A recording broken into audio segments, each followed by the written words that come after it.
Hot the clock. Yeah. Yes, we are now live. I see a little message there in the middle of our screen. Folks, a very good morning, good afternoon. Oh, here's Mike. Jesus Christ almighty. Look at him.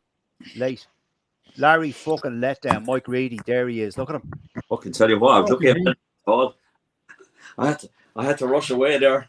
What'd you have to do? Did you go and choke a dark one? Fucking tell you what, by the way. I was a bit long anyway, I'll tell you that. Yeah, would you mind fixing your phone, please, Mike? Fuck's sake, it's gone again. What the fuck is it do that for? Every fucking week with you. I'll just leave it this way. Fuck it. But that's the way you do it every week, yeah? No, I tried to turn it sideways, but it doesn't happen for me.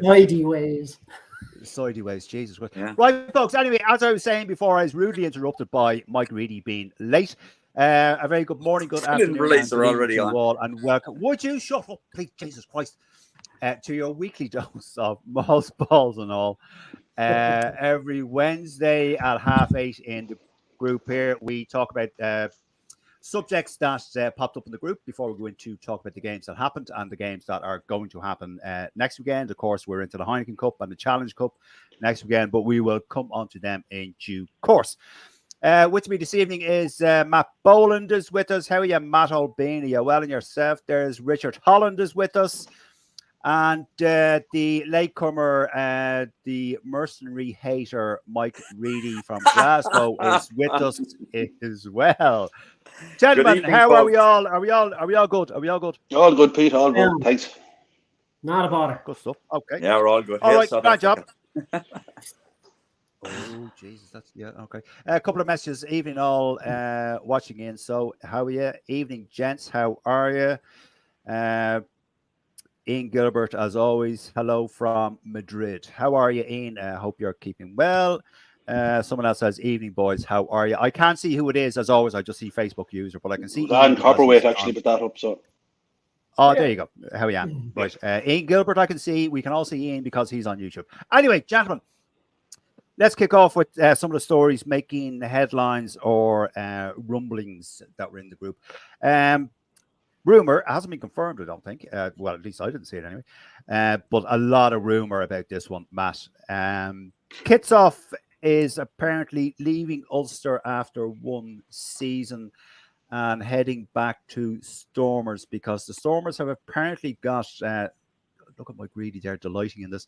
Stormers have apparently got a new investor with deep pockets. And to be honest with you, Matt, Richard, Mike, and everyone else, Matt, I'll come to you first on this, obviously. He hasn't really performed for Ulster, has he? What do you think, Matt? Not really. And the fact that, like, Ulster were in financial difficulty, this was not unknown to them last season. So why they fucking put their hands in their pockets to get a player like him is beyond me. The fact that maybe he was looking to, or Stormers are looking to get him back because they can pay him a bit more. Maybe that's just a fucking a hidden thing where Ulster have gone, here, listen, can you take him back because we can't afford him? Who knows? Yeah, that's a very good point. Yeah, very true. Richard Holland. Another item to add to Ulster's woes. Kitsoff apparently might be leaving. Kitsoff, I think it was a vanity thing on Ulster's part. I'll be honest with you, in regards to the same as Schneemann down in Munster. It was a vanity thing. Maybe he hasn't settled. Maybe he's not happy. Maybe his family's not happy. We don't know. But I've seen somewhere Ulster are 900,000 in the red for last year or something fucking crazy. Yeah. So to get him off the books and maybe bring in a recognised 10 would be the way I'd be looking at that. To be honest with you, to redistribute the money that be going towards his wages to bringing in a recognised 10 is what I'd be looking at with Ulster. Yeah. Right. Okay. I'd agree with that, Richard. Yeah, you're right. Mike Reedy, a potential another mercenary leaving our shores. Well, what do you think about this? You all know how I feel about these mercenaries, but as regards Kitsoff, like his playing ability, I think he's been a chronic disappointment for Ulster. Like, you expect him to come in and hit the ground running, just especially after the World Cup, like, with his like supposedly superior scrummaging technique. But I'll tell you, he got absolutely mullered anyway by his fellow South Africans that at the weekend, so he did in the scrum.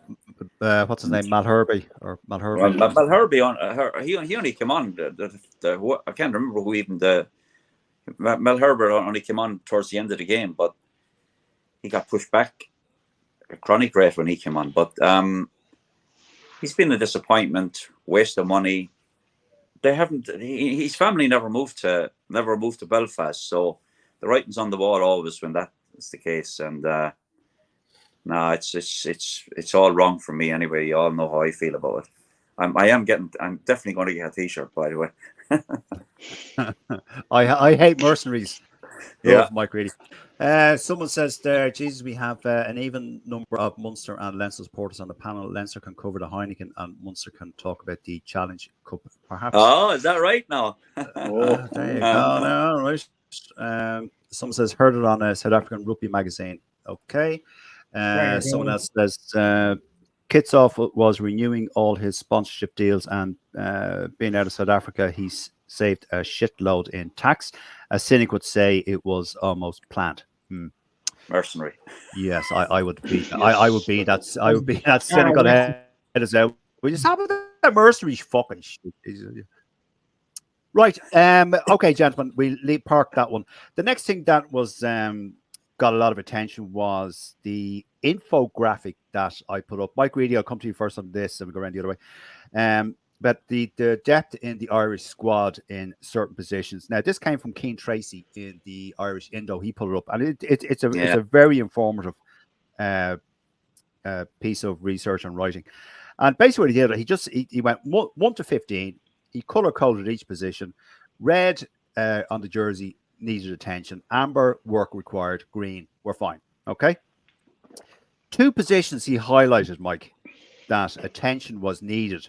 Was loose head prop and scrum half, right? The loose head prop. Now, I don't know what. Yeah, well, I can see why actually now reading the names here. I forgot who you'd mentioned. The loose head props he has: Andrew Porter, Cian Healy, Jeremy Lockman, Dave Kilcoyne, Michael Milne, Jack Boyle, and Paddy McCarthy. Now, 3 of those have no caps for Ireland. Michael Milne, Jack Boyle, and Paddy McCarthy have no caps. All the others have 64, 129, 5, and 56.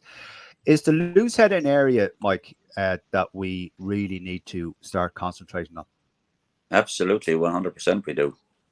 Cian Healy has got his. I mean, being honest, I expected him to be finished 2 years ago, and he's still he's shocking us all, really. And you know something, he's there on merit. He's an absolutely fabulous. He's a fabulous servant to Ireland and to Leinster, and you couldn't fault him. But lads, he can't go on. He can't go on forever, and we have to be realistic. Okay, the next World Cup is quite a bit away, but even in the short term, we've got to have something in place to replace like Keane, because it's ridiculous to expect him to go on. I don't know about Lockman. Lockman is, I mean, you'll have seen more of him than me, Richard. I think he's okay, but is he the answer? Is he good enough to as an international? Well, I don't think. What's he, 27, 28 now? Yeah. If he's going to be doing it, he needs to be doing it now. He does, Milne, I seen the Leinster game. He looks like a prospect. He's good. He has good hands. He's quick, and he's well able to scrummage. So he's definitely an option that I'd be looking at if I was Andy Farr. In regards to Healy, I honestly didn't think after the World Cup, I thought that was it, that we wouldn't see him again. But obviously, maybe we don't have the player to come in and push him out of the team at the moment. And maybe that's where Milne will come in if he keeps playing the way he's playing, that eventually he will get the nod. I mean, Cian Healy is, he's 36. He has 129 caps and he's 36. It's highly unlikely he'll see the next World Cup. No, I can't see it. No, he'll be nearly 40 by then. It's not. And the thing about Cian Healy is it's going to be very hard to replace him, considering the skill that he can bring to the front row completely. We all saw it when we had them injuries in the fucking Six Nations, not gone the hooker. Previous. he can play hooker, he can throw in, he can do loose head, tight head. That's very, very unusual for a forward. And there's going to be nobody like him ever again, I wouldn't imagine. No, he's a little bit like Sexton that way, in that he was a one in a generation player. 100%, without a doubt. You know, like, how do you replace that? I'll tell you one thing that they should seriously be thinking about doing is bringing him on as a scrum coach. Leinster should right now, and like even just to coach, because he has the ability to coach right across the front row.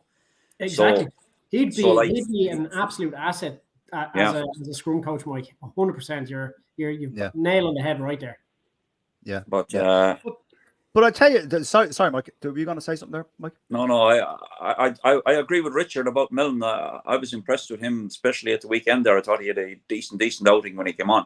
I mean, he took his try well. He's I don't know what like. Leinster struggled a bit in the scrum in the first half of that game. We're not talking about the Leinster game. No. I'm just saying. I'm talking about like without Porter there. You know, what have we got? Like Milne, who was Keane Healy, wasn't it? Keane Healy started the game. We definitely need to, and there's nothing coming through any of the other provinces apart from that Wilson boy at Ulster looked okay. Yeah, he's not bad. Yeah. Does Tom O'Toole play loose head or tight head? No, he's tight head. He's a tight head. Yeah. But I mean, Milne looks like. I mean, if you look at him, he's a great player, but he looks like a thumb. He has a neck. He has a neck like Camille Shah, the French player. Peter, in fairness, if you took off that hat, you'd look like a thumb as well. So I probably would, yeah. But I tell you what, now I tell you, I probably would. I probably look worse than a thumb. From loose head to tight head, gentlemen, Matt. One of the other this area, Keane Tracy, he said needed attention, and that's the other side of the front row, tight head. He has who we have in there at the moment is Tyke Furlong, Finlay Beelum, Ollie Jaeger, Tom O'Toole, and Thomas Clarkson. So Clarkson has no caps. Tom O'Toole has 13 caps. Ollie Jaeger, it says here, has 1. Yeah. Finlay Beelum has 40, and Tyke Furlong is on 76. The age profile, now this is the other thing. Furlong is 31, Beelum is 32. Ollie Jaeger, although he looks 45, he's only 28. Tom O'Toole is 25 and Thomas Clarkson is 24. Tighthead, that's going to be a worry in my book for the next World Cup, Matt. Yeah, probably, because the two top lads, Beelum and Furlong, they could, like, I'm not wishing them bad or anything, but again, like 36, 37, do you want to be going to a World Cup in that? And then when you have the likes of Ollie Jaeger, who's only, 28 now, he'd be 32 then. And the other lad, who was the other lad, did you say? Tom O'Toole is 25 and Thomas Clarkson is 24. So they'd be still the right side of 30 going into a World Cup. And again, like, you know, who else is after that then? Did you say Clarkson? I don't know much about Clarkson now. I don't know much about Clarkson either. I don't know much about him now either. But yeah, he's 24 0 cap. For Leinster a bit, hasn't he? He has indeed. Yeah. But right, again, it's like this thing where like breeding young players. Like, to breed young players, you have to give them game time, you know. And we saw what fucking that French lad was doing. What's his name? Fellow with the glasses. Can't think. His name is just Galtier, no? Yeah, Galtier. Yeah. So, like, do you remember that? Yeah. Like, for 4 or 5 years, he was just playing young lads to breed players. Like, Farrell needs to start thinking down the line, because obviously next World Cup we might be missing maybe 30% of the team that were at the last World Cup due to age. You know, without breeding younger blood and giving them game time, you're running a risk. And like, do we look at it in the next Six Nations or the next few Six Nations and the summer tours to start breeding these players and giving them game time and getting them up? They'll have to do something. He'll have to, because you can't be relying on the likes of fucking Keane Healy, Andrew Porter, and fucking Tyke Furlong to be playing in the next World Cup. Like, it's madness. The that a prop, it's after 30 is when a prop hits after 32 is when a prop is that's when he's at his zenith, that's when he's at his peak. But unfortunately, it drops.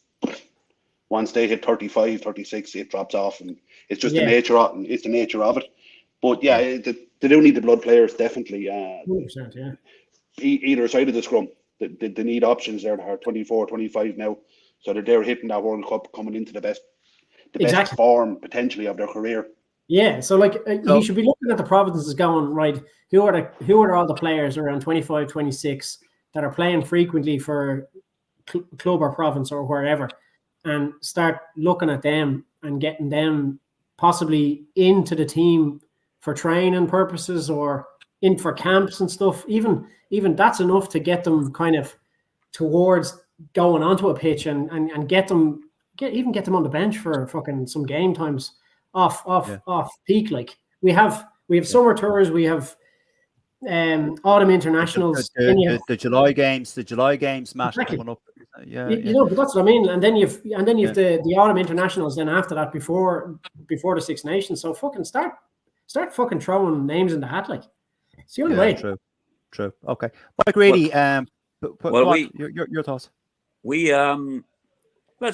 We've almost won 3 under-20s Grand Slams in a row. Like we were just a draw with England away from winning another Grand Slam in the under-20s. So we have to have young lads coming through. There's no question about it. We're also in the World Cup under-20s final last year. There's got to be young fellas coming through there, and we're in a lot stronger position on that basis than probably any other country in the world, because like outside of France in the under-20s World Cup, we were fucking by far and away the best of the rest. So like as regards South Africa, even now they seem to breed props at a phenomenal rate. But I agree with what Richard just said there regarding the age profile. Props can go on a little bit longer. Look at Mike Ross when Dante was almost 40 or something like that, and like he was still top. He was still by far and away our top tight head at the time. And Furlong has had his bit of an injury crisis there for a season. But if he gets back to form he had a couple of years ago or anything close to it, he could go on. He could conceivably see the next World Cup. He's only 31, 35 by then, or 30, not even 35, because it's not 4 years away now. It's only 3 and a bit years away. So, I'm not so. I'm more concerned about Loosehead because we don't have anybody like really outside of Porter. Yeah, Porter gets in, you're realistic. In trouble, yeah. So that's the fucking thing. Yeah. Now Tom O'Toole got absolutely mullered against the Sharks a couple of weeks ago by Oxenche when he came on. He absolutely fucking pushed him all over because it was embarrassing watching it. And so I thought he was done very well a lot better last year in the Six Nations when he came on as cover. He had a really because Furlong was injured for the entire Six Nations and Beelan was starting with Tom O'Toole coming in, and I thought he'd done very well, but he's kind of taken a back step. Maybe it's indicative of what's happened to Ulster in the last year as well. Like, there's none of them playing very well. But yeah, actually, just to win to be ahead there, I know you asked me about Kitsoff earlier on, but for all we know, behind the scenes, Ulster is a shit show that we don't know about, and maybe that's part of the reason why he's choosing to walk away. Kitsoff. Well, it doesn't look. It's very hard to make an argument to say anything else, isn't it? Right now, hopefully Richie Murphy will change that around. Yeah, okay, just a few comments coming in there, folks. Does Peter look like a thumb or a bum? Probably a mixture of both. Whoever said that, I don't know. Mark. Yeah, there you go. Thanks, Mark. How are you, Mark? How are you? Hope you're well up north. Evening in. Someone else says, I've never heard of this individual. Alex Usanov, under 20s. Oh, yes. He looks. There's a proper prop, by the way. Leinster boy. Thanks, Ian. And I never heard of him. Sorry about that. That's a ridiculous statement. He as one part of the problem.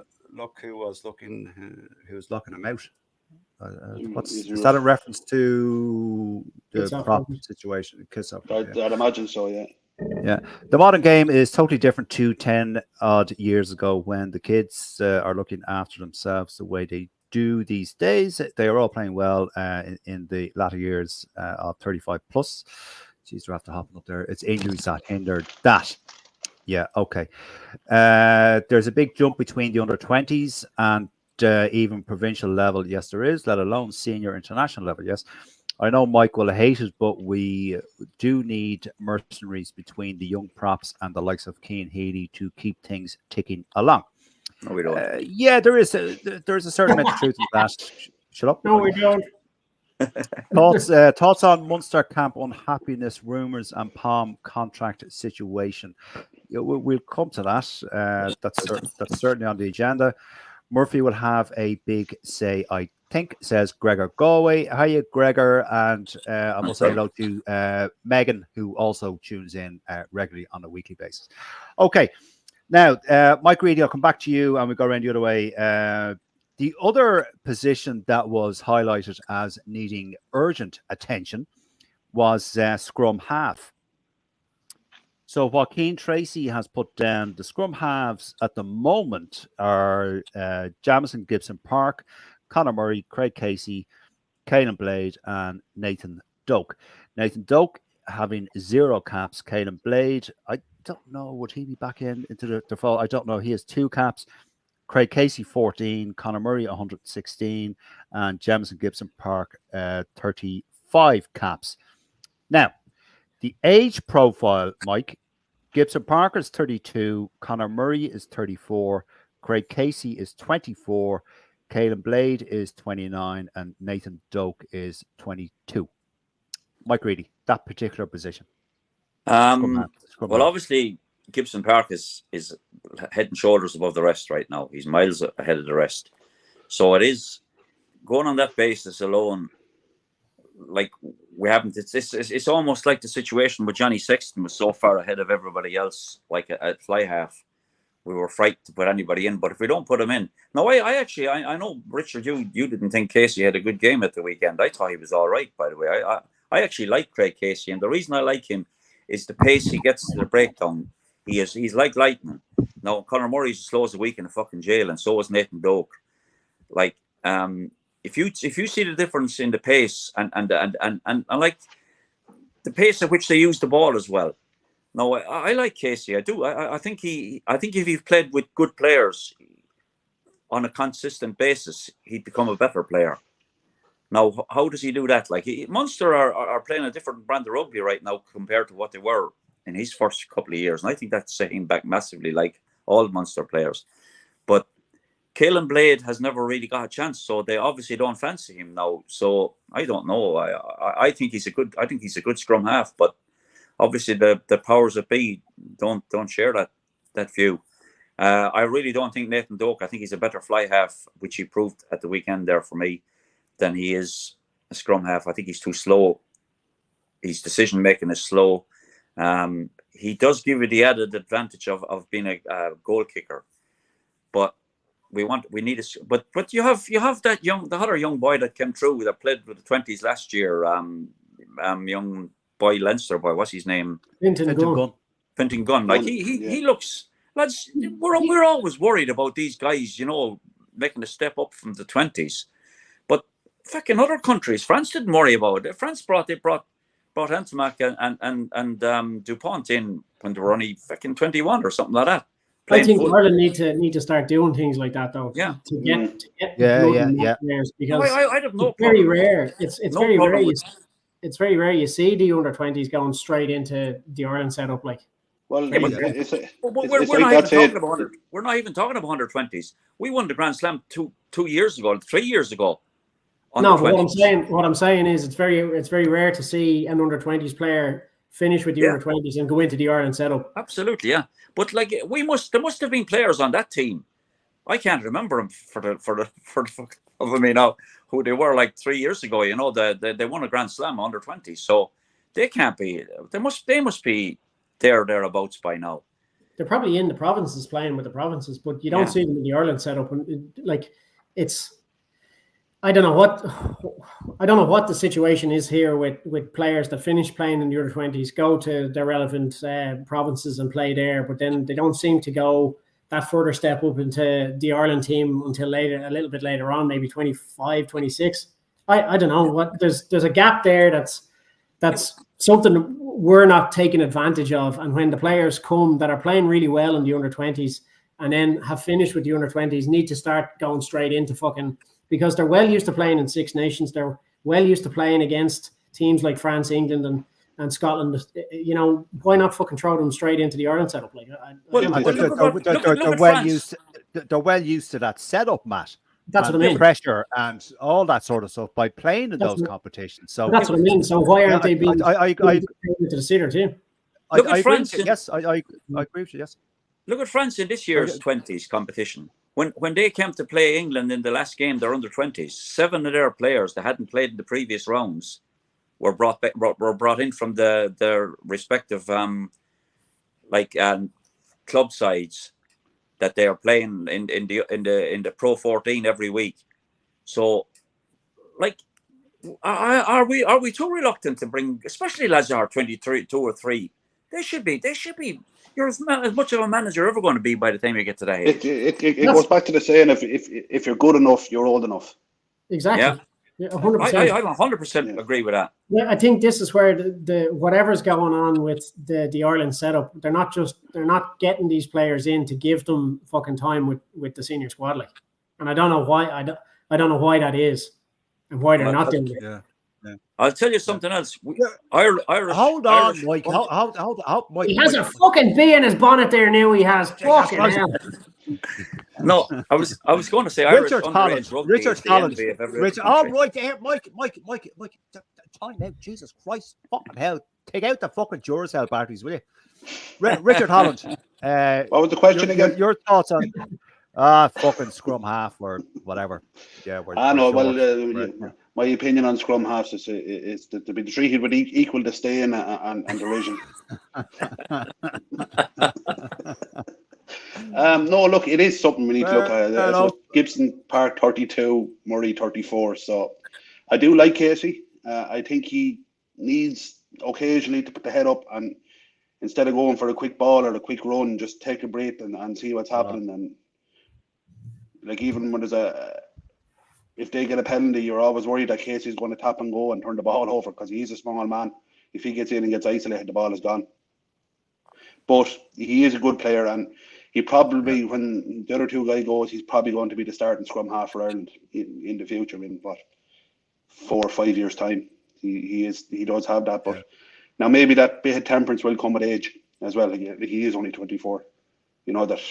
I can't see Blaze. Genuinely, I can't see Blade coming back in unless there's some catastrophic injuries. I don't know. Blade he's never shown for me anyway, either at provincial or national level. He's never actually really shown for me. He'll come in, he'll probably do a job for you, but he's no, as we say, he doesn't have that X factor. Another Marmion, is he? You don't want somebody coming in and doing a job for you, though. You want somebody coming in to fucking win games and win games. Yeah, yes, absolutely. Especially at that level, especially at that level, like. Yeah, gentlemen, a few comments. To be fair, I'd say Murphy has come in and having been involved with the Irish under-20s is well aware of what's going on. Spicy Plum might not want to be involved with the future plan is going forward and wants to back off down sunny South Africa. Mercenary, and now maybe O'Toole go loose head at club level. If I was an Ulster fan, I wouldn't back. I would back Murphy. Sorry, excuse me. Okay. Well, Murphy is a good coach now. Luke McGrath, a great option at 9. Plenty of Irish caps already. He does. Conor Murray really cost us with that kick against England. Fuck off. Still going on about that. Jesus fucking Christ. Give it a fucking break. Okay. Casey is only 24 and Murray is 34. Casey is playing more for Munster than Murray, but Murray keeps getting picked for Ireland bench. Question mark. Makes no sense. Okay. The last position, gentlemen, and we leave it after this because this could take up the whole show, is fullback. Matt, I'm coming to you first on this. Fullback. This is one of the few positions that Keane Tracy said needs work or needs attention. Fullback. Now, I've said this before on this show that we as a squad, as a team, only have one dedicated fullback, right? Hugo Keenan, right? Yeah. Previous to that, we had one dedicated fullback in Rob Kearney, right, before his retirement. So the fullback options here that Keane Tracy has given us is obviously Hugo Keenan. He has also thrown in Jimmy O'Brien, Mac Hansen, Kieran Frawley, Jordan Larmour, and Mike Haley. Now, Mike Haley is the only true fullback in that list, right? They've all been capped. Mike Haley being the less of the list. He's got one cap. They're all in their mid to late 20s. Mike Haley being the eldest at 29. Fullback, that is an area that we need to have. We need to have another two dedicated fullbacks. I mean, Jimmy O'Brien is a winger, really. Mac Hansen is a winger, really. Kieran Frawley, as Peter Martin might call him, he's a Swiss Army knife. He fits in, 10, 12, 15. He's not a dedicated fullback. Jordan Larmour is better on the wing. He performs better on the wing. Again, not a dedicated fullback. Mike Haley is a fullback. He plays week in, week out when he's selected for Munster in that position. Matt? Well, like Keane Tracy's spot on here because, as you said yourself, Hugo Keane is the only true fullback that we have in that Ireland setup at the moment.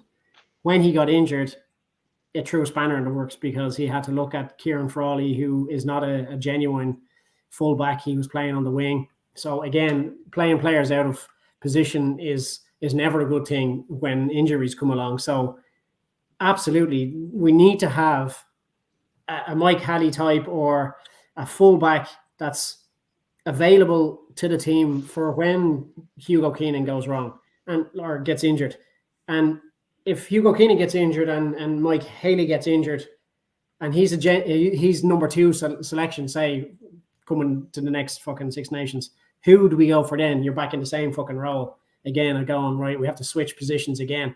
And we all know, like, this utility back or fucking back that can play in all positions, like, what's the fella's name? Fucking Swiss Army knife fella. Frawley. It never works because you're just not getting enough time in the same position to develop and become really good in one position. You're chopping and changing. Like, I mean, it's just not ideal, really. So, like, Keith Earl suffered that in the early part of his career. Yeah, that's true. Yeah, 15, the center, 11, 12. on the wing. Yeah. Like, and it did hamper him. I'm not going to lie. Without a doubt. And look at how good fucking Keith Earls was. Like, he was a fucking great player. Like, and when a player is being subjected to playing in different positions, it's much fucking harder for them, and they end up like not getting into the team then because they get overlooked because somebody comes in that's a genuine fullback and they'd go, right, we'll play him instead. Earlsy's then back onto the wing, and then if there's another fucking winger that's being preferred at the time, he's dropped to the bench. Like, it's just fucking chaos. So, like, he's dead right. But I'd say it's frustrating for the player as well, though, Matt. 100%. Like, you don't want to be going. You don't want to be playing fucking 10 some week and then playing on the wing the next week and then fucking being thrown in fullback, and you're like, fuck, lad. Like, I mean, you have to fucking start from scratch every fucking time. Like, Jack of all trades and a master of none. Isn't that the saying? Yeah. 100%. Richard, what's your thoughts on this? The full-back situation. We really only have one international test level full-back in Hugo. Well, Haley hasn't had the chance, to be fair, to prove himself, and he's injury qualified. Hasn't been great. He's been injured for the last 2 years, effectively. And I like Haley. So, I think Haley is good attacking. I think he's a good attacking player. Fabulous player. Yeah. Unfortunately, injuries have probably stopped him. Definitely going to the last World Cup. I think if he had had a good run ahead, he would have been there. But yeah, it is a problem, and it's definitely something you need to look at. Even I think I mentioned to you guys during the week. Do you think Lowe could possibly do a job at fullback? No. I don't think he's even ever played. Has he even played fucking fullback? His age profile is no use either. No, well, that's leave true him where he is.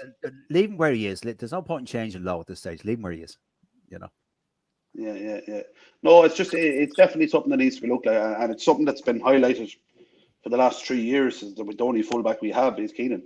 and that's it. And now I like Jimmy O'Brien. I think he'll definitely do a job for you at fullback. But yeah, it's a problem, and it does need to be looked at. But again, it goes back to he's more a winger than a fullback. Yeah, true. Mike Reedy, what are your thoughts on this? I actually really like that young boy that Leinster have coming through that played for the 20s last year. Is it McAleenan? His name is McAlinden. Cormac McAlinden, is it? No, McAleenan. He's a boy that came from Ulster he went to school in Ulster and he came to St. Michael's, I think. And he played with Leinster a couple of games, 2 or 3 games during the Six Nations at fullback. Came from Ulster and came down to Dublin. Oh, Jerry Adams. Yeah, he finished his school in Dublin. Fabulous player, by the way, fabulous fullback. He played for the under-20s in the World Cup last year, and he was. I think he's the real deal as well. By the way, I genuinely do. And there's also that young boy Ben O'Connor. I think he's a Munster boy who played in the 20s this year. We shouldn't be panicking about these. You know, it's like we were saying earlier. You know, bring these young lads in, give them a game. I mean, Leinster. Cormac Foley. McAlern, is that him? No, he's no. I know. Connor I know who you fucking. McArlane. Which fucking one is it? He's McArlane. That's his name. What was it? Are we doing fucking 3 words? Fucking sounds like fucking movie. What are we He's doing not here? a fucking funny name, right? Anyway, but he's Cosmo. He's a very, very good fullback. Is there any listeners out there that can fucking breathe some shed of light on this for fucking Mike Reedy? Henry McAlern. That's his name. Henry. Henry. Instead of fucking Cormac. Yeah. Henry McAlern. There you go. That's him. That's who it is. That's the boy. Fucking Cormac. Where did Cormac come from? He said Cormac. I did fucking. I said Cormac. I don't fucking know. Anyway. Right. Anyway. You're a Leinster man. You should fucking know. I don't. Look, I have the memory of a fucking goldfish, fucking drunk. Well, he's a fullback, definitely, and well worth. Thanks, Mike. Okay. Someone says too small when it comes to big test games, gets gobbled up. Doak brings other elements to That's the game. Casey, yeah. Here's a good point now, Mike and Matt and Richard talking about the under-20s. Sheehan was 20 when he made his full test debut. Now, Mike and Matt, there you go. Yeah, right. Backs up what you guys were saying. He's kind of the exception to the rule there, though, isn't he? Probably is. Luke McGrath is great. Yeah. Luke McGrath is great, but we have to give a few months of positions on the Irish squad. Hence. But he's surely around 30ish now as well, is he, Luke McGrath? Yeah, just clicking on me thing. Yeah. Luke McGrath is up around the 30 age now as well. It's not a future thing, you know. No, he wasn't preferred as for Andy. Danny Brosnan's secret brother, Dennis Brosnan, on YouTube. A squad we need a squad. The amount of players that have played with them in the Churchill Cup that ended in the squad is crazy. Yes, Mark. Luke McGrath's 31. Is he? Yes, not the future. He's not an option for the World Cup, really, is he? Yeah. No. Mark Hunter says, "Behave yourselves." Okay, thanks, Mark. Why no mention of Chris Cosgrave playing sevens? Do we all not remember where Hugo came from? Yes, we do. And the fact that it's because of his sevens that he's a super fit and technical. Yeah, I wouldn't have any problem with that. There's no one's disagreeing with that. Frawley, a Swiss Army knife. That's brilliant. Ala Thomas Ramos, 15-10. I think Frawley should be allowed to develop more so at 10. But honestly, the Byrne brothers, Prendergast on the horizon. Does Frawley need to leave Leinster for game time, or what do they do? If you had to take, sorry, I hovered over the wrong thing there. Where am I going? Does Frawley need to, or do they? If you had to take a mouthful of beer every time fuck was said, there, lads, you be langers. Yeah, thanks very much. For fuck's sake, here we go. Fuck's sake, Jesus Christ. Go on, get it into you. Do you think Haley will get called up for a South Africa tour? I think he will, yes. I think he'll go. He'll definitely travel, yeah. Yeah, Henry McAlern, quality lad. There's someone agreeing with you there, Mike. Henry McAlern, yeah, we got him. Yeah, someone else. Everyone's saying Henry McAlern's the lad's name. Ian Gilbert.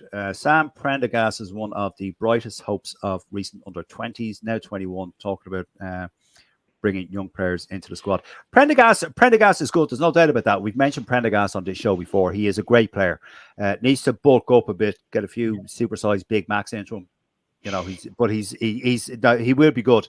He has the temperament and the flair of he's Johnny Sexton-esque in the way he plays the game. He just needs a bit more time, bit more mindset, bit more skill set into him, and he'd be a great player. Yes, Bit more absolutely, weight. no doubt. Bit more weight. He's definitely a future Irish international. Yeah, 100%. Yeah. Yeah, absolutely. Yeah, absolutely. Yeah. Right, Richard, I'm coming to you first, being one of two Munster men on the panel tonight. The Munster match coming up. Snyman looks likely to play, but Nash, at the moment, Nash is 50-50. Probably doubtful he'll play. Who will Munster, of those two players, who will Munster miss the most? Nash, because we've been playing without Snyman for the last 3 years anyway. 100%. That is a brilliant answer. Well done. Yeah, I like it. It's just, it is what it is. Hopefully he falls down the stairs or something the morning of the match, or, you know. Which is quite possible given the height of it. Yeah. I walked past Snyman on Dunleary Pier about a year ago. I'm 6'3", and fuck me, I was looking up at him, and I swear to God, there was a breeze as I walked past him because of I'm serious. That the man has his own fucking gravitational pull. I was just going to say, was there a whole lot of small children and dogs and stuff orbiting around him? He is fucking massive, that man. He is a walking fucking lump of Jesus. I don't fucking. What is he? He's 7'1" or 2. No, 6'10". He is 6'10". I don't know. Is He he Close 6'10"? enough. Yeah. was blocking out the close enough. fucking sun when I walked past him. Fucking Anyway. hell. People work with buying with an Like eclipse. on satellites and everything. That's it. Yeah, Mike Reedy, those two players, Snyman and Nash. Richard Holland saying that Munster. Agree 100% with what Richard said, and Snyman wouldn't be fucking like. How can you miss something you've never had? Exactly. Yeah. So, like hold Nash is a when big loss. Snyman does play, Mike, Richard, you being the Munster lads, when Snyman does play, he does bring a certain je ne sais quoi to the proceedings, and he does give you a great go forward ball. He's great from 10 yards out. He can offload. That's because he's 7 foot. All he has to do is catch the ball, fall over, and he gains fucking yards. It's That's true, actually. Yeah. It's a little bit like, the John Olomu, when he gets the ball, this buzz goes around the stadium. There is a little bit of that in it, and he's a big fucking unit of a man. So it's a 2-man tackle every time with him. So yeah, he's also going to make space in phase play, because if it's a 2-man tackle, there's going to be a gap somewhere else to fill in. But look, we never got Ant out of him really. How many games did he play? 6, or did he even play a dozen games? Probably by now, yeah. Over similar 4 years. to what fucking Kitsoff has played for Ulster. Kitsoff has played 11, 12 games for Ulster. But that's only one season. Hasn't really done anything. Yeah. Matt Boland, any thoughts on Kitsoff and Nash, if either or are missing? Kitsoff. Snyman, you mean? Or not Kitsoff, Snyman and Nash, yeah. Look, Richie nailed it in the head. He hasn't played long enough to warrant being a decent player within a team. He's been on the bench more times. He's been overlooked, and sure, you don't miss what you don't have, as the lads have said. And as a Leinster fan, we don't fucking want him either. Thanks very much. Yeah. Okay. All right, gentlemen. That's all the news we'll go to. Why do I keep clicking this button? Go away, the fuck drop down menu. Go away. Stop it. No. Right. Gentlemen, that's enough of that. Anyway, we will talk about the games that happened. We'll talk about the games in the order of when they happened last week. Matt, I'll come to you first. Leinster against the Bulls. Leinster winning that 47-14. It really was. It's a cliche at this stage, but it really was a game of two halves, this one. Leinster struggling in the first 10-15 minutes with the scrum. I think there was 3 scrum penalties against Leinster in the first 15 minutes, I think. Yeah. Matt, what did you think of it? I was kind of in and out of it. It was on, but it wasn't really paying much attention. But look, at the end of the day, as you said yourself, it was like a game of two halves. In the second half, Leinster were just so dominant in everything and just blew them away. I can't really comment too much because, as I said, it was on. I wasn't really 100% paying attention to it. So, Were you, Matt, being the Leinster fan a lot myself, I'll ask you, were you a bit sceptical about this game prior to kickoff, knowing that the players that the Bulls have, the South African internationals and all that? Yeah, look, you're skeptical about any game with any decent team. Like when we're playing the likes of Munster or Connacht or any of them lads, you'll always be skeptical because you just don't know how Leinster are going to perform or how the other team are going to perform. It's like that going into any game. So you'd be as skeptical about them as any other opposition. Do you know what I mean? But in saying that, like I would have thought being at home and the fact that half of the time fucking South Africans don't travel well anyway, I thought it would have been a fairly done deal. I originally thought it would have been settled in the first half, but was quite shocked that it wasn't. Do you know, that sort of way? So yeah. Okay, Richard Holland. Leinster against the Bulls. It was, as Matt said, it was a game of two halves, really. Once we've seen it many times with Leinster, they have this 20-minute purple patch before. This time it was after halftime and just blew them away and the game was over. But the first half, I'm surprised how close the Bulls stayed with them. Whether it was just, what would you call it? It was just maybe Leinster were too relaxed going into it, and it was probably, I'd say, the paint was stripped off the walls in the sheds at halftime, and they came out and they fired. And right, lads, get your fucking act together and get out there and do your job. This is what you get paid for, and go out and do it. And that's exactly what happened, I think. Well, that's my opinion on it anyway. Yeah, the scrum was under severe pressure in the first half. Yeah. It did stabilise a lot when the front rows were changed, but yeah, they were under severe pressure, and maybe that's why they didn't perform. You know, if you're trying to play any sort of ball off the back of a scrum that's not working, you're under pressure straight away. Well, Richard, the old saying goes, if you've no scrum, you're not going to win a game. Yeah. You know, Mike Reedy, Leinster v the Bulls. Well, in fairness, the Bulls are second in the table, lads. So why they would they were? Okay, maybe they're not now, but right, they were anyway before that game, and they were. Yeah, you're right. Why would we be surprised like that they would come upon some kind of a performance? They only did in the first half, and part of that was due to Luke McGrath's yellow card, like which probably he was a bit fortunate that it wasn't red. Stupid tackle, upright tackle, head clash. But once Leinster got a grip of the game, they just absolutely wiped the floor with them. You know, they scored 5 tries in the second half, and at least 3 of them were fantastic tries, great finishes. I mean, there was one move. I think the Gibson Park came on. Yeah, he came on obviously when when McGrath got injured, and it was just an amazing try. It was the one actually. Did Jack Conan try that one? No. It was the one that it was the Van der Flyers. Yeah, Van der Flyers. It was the first one. It was the first one. Gibson Park broke, tackled. He offloaded to Larmer, was it? And then that's the one I'm thinking of. No, it was Larmer ran through with the ball and passed it to Gibson. It was a great Gibson try. Park, Van der Flyers scored. Yeah. That's one where he nearly wrapped himself around the post. Oh, he got smashed against the post, Yeah, Jesus, yeah. But, I was actually worried. I thought, fuck. Right, hold on. I gotta put my glasses on as someone suspected or asked me to. Right, Jesus Burke, will you get some glasses with non-reflective coating? A ref would send you for HIA if he heard you reading the comments. Very good. Okay. The Heineken might have something to do with that as well now. No, geez, no, I just fucking started when we started this. Staffers aren't giving us a chance. The ones who I have met is another comment there. Oh, that's from Gregor, yeah. That's yeah. Someone said like talking to pigeons. Okay, fair enough. Who's this now? Brother found himself standing beside Snyman at a pub Jack's down in Limerick. The brother said the lad is basically a tripod. All righty. Jesus, Fair enough. as someone said to me, "Jeez, the bottom of this urinal is very cold, isn't it?" Very cold in there. What you do is, when you want Uh, to shake, you slap your hand off the side of the urinal. You walk out feeling like a king.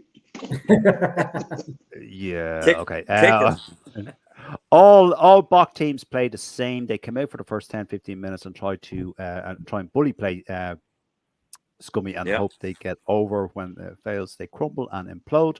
Some of the dirty stuff in the Leinster game was next level. Loads of fists to back off the head of forearms, to back holding on the usual shite that they do. Yeah. Okay. I wouldn't say honest. anything. Wouldn't say there was Fantastic. loads of- Yeah, I wouldn't say there was loads. Yeah, fantastic performance by Leinster. I sped down from Belfast. This has to be Dara Weston, and arrived Yeah. late, thinking the crowd cheering was for my arrival, but it was for a VDS try. The front row refresh at halftime was badly needed by Leinster. Yeah, totally agree. Yeah, and Gibson Park coming on changed the game as well. As they were being bossed around in the scrum and line out, there was a stream of stewards running into the press box with trays of food and drink. I wasn't in the press box. Milne had a great game and made a good impact. He did. Okay, gentlemen, the second game in order. Mike Reedy, I'm coming to you. The second game that happened was Benetton getting the better of Connacht, 18 points to 14. Yeah, go on, Mike. It's just another really poor performance from Connacht, to be honest. Yes. Benetton scored 2 good tries in it. Connacht got a try early doors. I think didn't. Oh no, that was the Ulster game. Connacht scored anyway. I know they scored 1 try, but they were poor lads again. I'm really disappointed with Connacht the last couple of months. It's very hard to make a case for them even. What was that guy Murray? Murray scored a try under the posts. The big guy, the big number 4. I don't know. I can't. I've nothing positive to say about Connacht at all. I'm afraid at the moment. Nothing. Not one player is playing up to the standard required. So it's worrying times for them.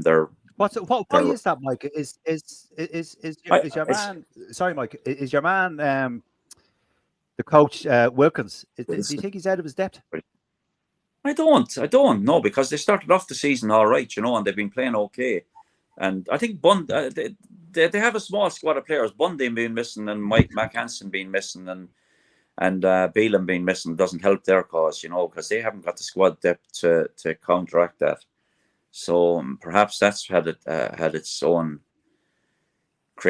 problem, But they should. I think they're going to be back this weekend. Or they don't have a game this weekend, do they? Or are they? They're in the other. Yeah, Bundy Aki and Beelan are back, and they're in the Challenge Cup. They're playing Pau. Richard Holland, that particular game, Connacht. Did you see any of it? Benetton playing Connacht. Yeah, it wasn't a great game, to be honest. It was just kind of it was a game that never got started. And there was potential there because Benetton are a good outfit, and there was potential there that could have been a firecracker of a game, but it just didn't happen. But yeah, Connacht are missing, as Mike said, the 3 Irish internationals when they were away. Connacht, they don't look the same team when they're not when they're not there. Well,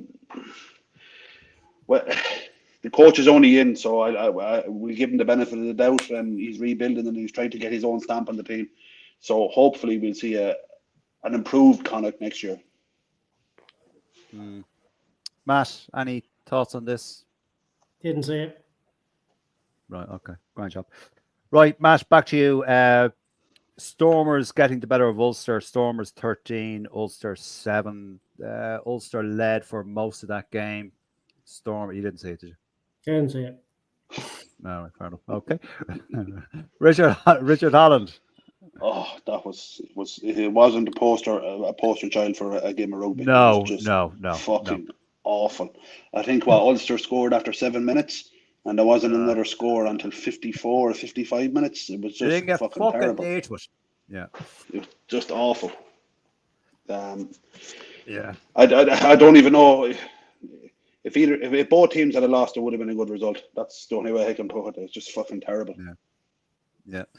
There's someone agreeing with everyone. Sorry, Mike, before I come to you, Connacht weren't up to par, badly missing Bundy, Mack and Beelan, but they were in it till the last minute.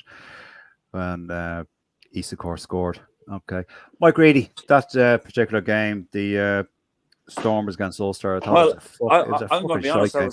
I was a little bit shocked to see like Timoney can run through almost unopposed for a try early doors. 7 minutes, like Richard just said, and they never scored again in the game after that. Like it was absolutely dire. It was dreadful rugby. There was nothing good about the game at all. Like fucking even John Cooney couldn't. He had two good opportunities, like penalties you'd expect him to score, and he missed both of them. And Libok fucking he missed two as well, so that counteracts that. But you're expecting him to miss. You're not expecting John Cooney to miss. And they're still obviously Richie Murphy's only just in the door, so he's probably not going to see much from this season. He needs to get the team at the start of pre-season next year and get his own stamp on it. I tell you, Mike. Sorry, I don't mean to interrupt. I tell you, every time the camera went to the trainer's box, we're laughing and joking, whatever, they were laughing and joking. I didn't think it was funny, by the way. No, it wasn't funny. This is what I mean. Like, there was no kind of. I'm not going to like. There was no kind of angry kind. Like, is Richie Murphy treating this as a kind of? We know we're going to get better, so this is all expected, or like it didn't look like Richie Murphy was worried at all that Ulster were playing that badly, and they were playing badly, apart from maybe 10, 15 minutes, but there wasn't any worry in their face. No. I'll tell you another thing. If the Stormers don't up the ante this coming weekend in the Champions Cup, they'll be fucking going out, and also they will. That performance. All right. We're not. Would you stop jumping? No, I'm talking about the game. This is still the same game. I'm talking about the game they just played. They were. They were. And then you're going to down up their performance next weekend. Right. Yeah, but I'm just saying their performance the weekend there wasn't fucking good enough, and that was that game that we are talking about. So there, Burke, shut up. Exactly. Yeah, just like Danny Brosnan. Shut the fuck up. Libok is exactly. You have to tell me to shut the fuck up. Libok is a spoofer. There's someone agreeing with you, Mike, and I would totally agree with that. Is he a bigger spoofer than Finn Russell? Yeah. No, they're the same level. They go to the same AA meeting. The crowd SA meeting. SA meeting. Spoofers Anonymous. Spoofers Anonymous. Yeah. Tom O'Toole clip was at the 62nd minute after Tom was exhausted. Ox had come on. Hold on, I'm just scroll down here. That was the week before. That was the week before. Ox had come on 5 minutes before the scrum, and was Fresh O'Toole was also subbed right after this, and the replacement wasn't manhandled once. Who? Sorry, just one more, folks, before we go on to the next game. Them Saffers will make mountains out of molehills. Bomb squad. Anybody who has half a rugby brain knows if you're scrummaging for 40 minutes, let alone 50 or 60, you're going to be at a disadvantage to somebody who's only just come on. Completely agree. Joe. I presume that's Joe Shep. Is it maybe? No. That Amaga lad. Joe Lyons. No? Joe Lyons. Okay. That Amaga lad's playing for Benetton, had a great game. He's Tana's nephew and English qualified by birth there, but not sure if he made the English senior squad yet. So New Zealand could poach him if so. Okay. Right. The last game of that particular weekend, Matt, I'll come to. Sorry, no, Mike, I'll go to you first, being a Munster man. Munster 20, entertaining. Cardiff 15.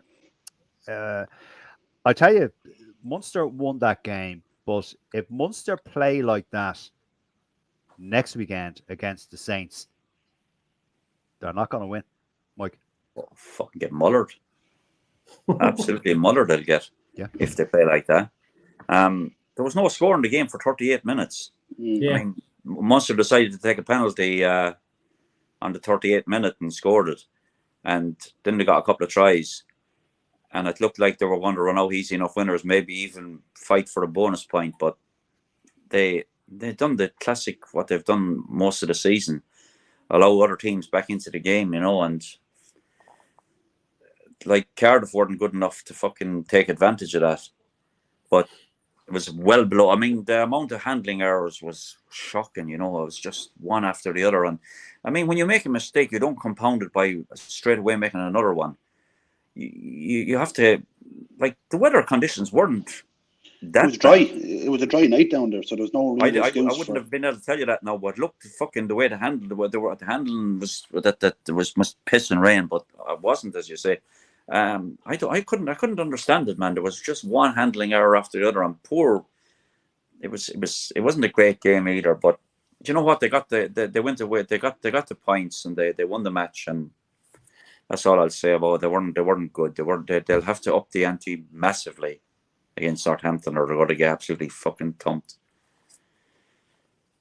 But there you go. Yeah, true. Very true, Mike. Richard Holland, would you agree with what I just said there on that performance? Yeah, it was poor. Munster done their best to lose the game, with the exception of maybe the Crowley try, which was brilliant. Great try. And it was he just danced in over the try line. Superb try. Superb try. Yeah. Yeah, it was a horrible game. Again, not as bad as the Ulster game, but it wasn't a great game.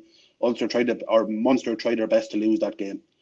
It was just an awful performance. So there's a lot of work to do.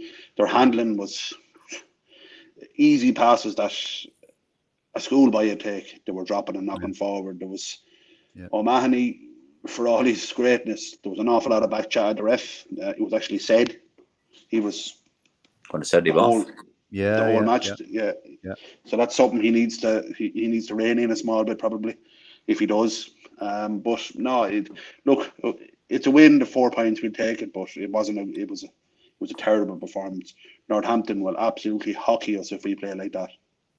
Yeah, and Northampton being top of the Premiership, not that that's any great shakes. Good side. They're also it's a confidence thing as well. It is, and Northampton are unbeaten in their last 4 games as well. Yeah, well, there you go. Yeah, I didn't know that, but yeah, that's a big thing as well. Yeah, Matt, any thoughts on the Munster game, or did you see it? Yeah, no, I did watch the whole game actually, and as what the lads have said, like, you'd swear it was actually really poor conditions because of the handling errors that they had. It was very poor first half, and I actually thought it was going to be 0 at halftime. It was that bad. Yeah. Like, it was only 3-0, so I wasn't too far wrong. But I mean, it was very poor on both sides. I actually thought, right, that fucking tackle when your man came flying in, I can't remember the boy's name from fucking Cardiff, and he literally went right in the back of fucking Tadhg. I thought that was a scummy. Oh, yeah. Shocker, by the way. He came running from a fucking distance. There was no fucking wrap, straight in the back. And Munster were trying to choke tackle on the Cardiff player. They had him held up. They had him held up, by the way, and he went in for a cheap shot. It was a fucking 100%. It was a cheap shot, and it should have been fucking dealt with, and severely, I thought, because fucking, like, if he had connected with his spine, he could have fucking cracked his lumbar or anything. If memory serves, that's what ended Jamie Heaslip's career, wasn't it? Well, it's what he got a kick or knee. Pascal Pape fucking done Jamie. But it was something similar. Something very similar. Very similar. Very dangerous. Very fucking dangerous. And I was actually disappointed that the ref didn't, or the ref or the captain for Munster didn't say anything at the time, and the TMO did fucking nothing. Must have been asleep as well. It was very. Byrne was the captain, so he wasn't saying fuck all. He was people laying on the ground. Well, he actually did say it afterwards. I think he did say it. Did you want to not want to have a look at that? But right, and the last games, just a couple of comments there, gents. Something directed at you there, Mike Reedy. Someone saying, Jesus, you've unleashed the beast, Burke. Once you get Reedy off the fence, it's hard to put him back on again. That's got to be Darrell Weston, isn't it? I'd say so, yeah. I was surprised to see so many empty seats in Thomond for the match. Okay. And Ponvy Laws could, last game for both personally, I think if Munster can stop Courtney, they win the game. Everything that Saints is driven everything the Saints do is driven by Laws. Okay. The last game, gents, we won't spend too much time on this, was the Women's Six Nations round 2, Ireland 21, Italy 27. I was at this, as you know. it was Matt. I'll come to you first. It was a very poor performance. I thought from an Irish women's team. If Yeah, you it saw it was. or read about it, I mean, It was. 27 handling errors, Matt. Yeah.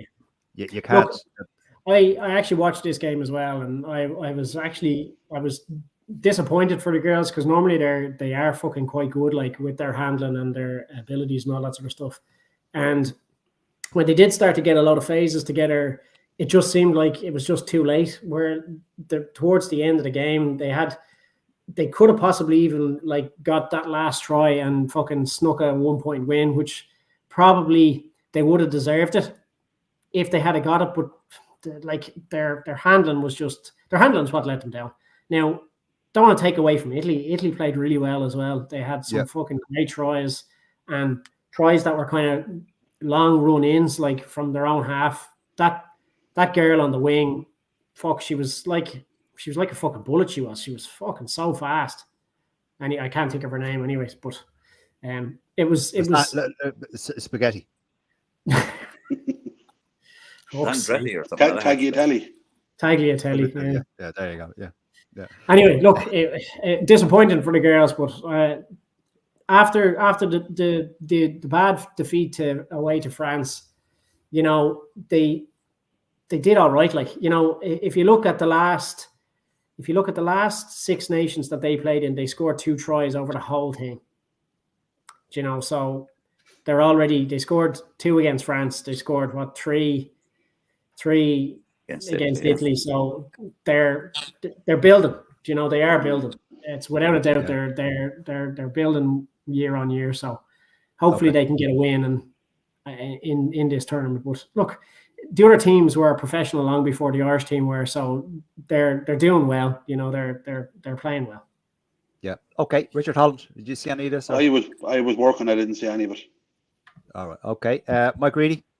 I was actually bitterly disappointed with the performance. To be honest, I was, and maybe I shouldn't be, but I was disappointed for them, for the girls, because I know they're better than that.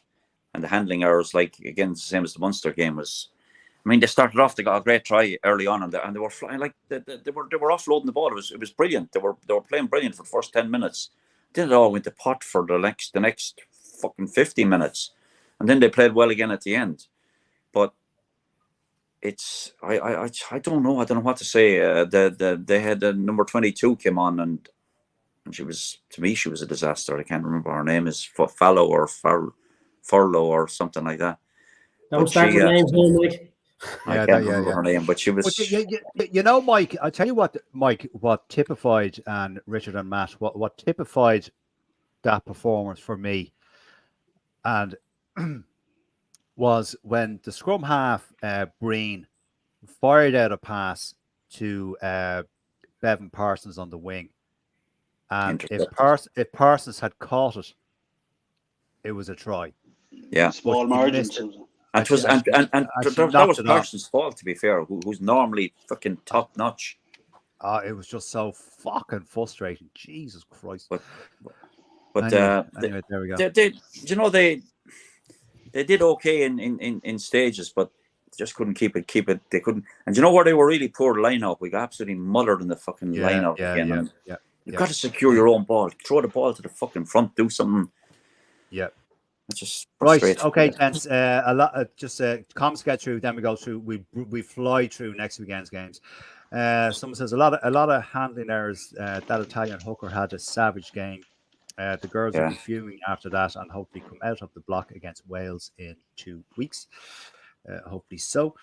Okay, elephant in the room, and I'll get shot by the woke. But come on, quite a few of the Irish girls are not fit. Some carry way too much weight, and the other teams in the Six Nations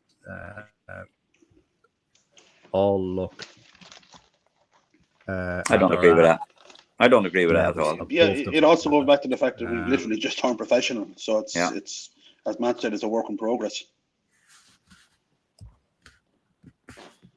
Yeah. Bit of time. Laws in his last game against Munster, scary. Still going back to this. It's going to be a cracking game. Could well be Munster's biggest performance. This is this year, perhaps 1 by 1. What are you taking as the other game to watch out 2024 Champions Cup. Irish women versus Italy didn't do much for the game at all. Unforced errors were on another level. Yes, true. Okay, Matt Boland, next weekend's games, and we fly through these because we're way over time as always. As they're happening, first up we have Leinster v Leicester in the Aviva. Matt, how do you see that going? I'll be at it, so happy days. Oh, go back. Fair play to you. Yeah, You think Leinster win? Yeah. Leinster win. Okay, Richard Holland. Yeah, Leinster by 10, I think. All right, Mike Reedy. Yeah, I think comfortable win for Leinster. Couple of scores, maybe 12, 14 points. Okay, back to you, Mike. Okay, back to you, Mike. Northampton are entertaining Munster. Oh God, I'm really. I'm not going to lie. I'm dreading this game. By the way, I'm dreading it. It depends. You know something? Munster could pull another rabbit out of the hat, and that's all. I'm fucking holding out for that. Other than that, I cannot see him getting the result. I just can't at Franklin's Gardens. I dread it.